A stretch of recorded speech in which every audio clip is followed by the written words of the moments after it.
Welcome to my channel Crash Mechanic. तो जैसा कि गाइस आप देख सकते हैं, आज हमारे पास आई है फैशन प्रो, जिसका आज हम इंजन फिट करने वाले हैं।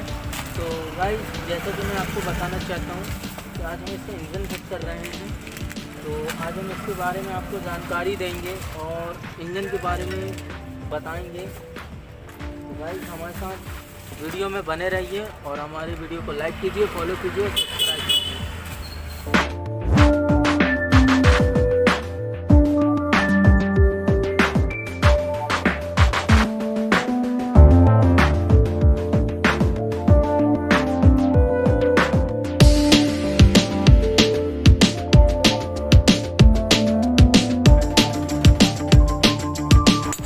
जैसा कि आप देख सकते हैं, हमारा दूसरा बेरिंग भी जो है वो बैठ चुका है फाइनली। अब हम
तो गाइस जैसे कि मैं बताना चाहता हूँ, हमारी गाड़ी फाइनली कंप्लीट हो चुकी है। इंजन वगैरह का पूरा काम हो चुका है। इसमें इंजन में पूरा काम हुआ है, फुल टू इंजन। इसमें बहुत सी चीज़ें ख़राब निकली थी। तो गाइस हमारे साथ ऐसे वीडियो में बने रहिए। हमारे चैनल को लाइक कीजिए, सब्सक्राइब कीजिए, फॉलो कीजिए। तो गाइस मिलते हैं हम नेक्स्ट वीडियो पे, और हम ऐसे ही अपडेट वीडियो आपको बताते रहेंगे और वीडियो लाते रहेंगे। तो गाइस मिलते हैं हम नेक्स्ट वीडियो पे। हमारे साथ हमेशा ऐसे वीडियो पे बने रहिए।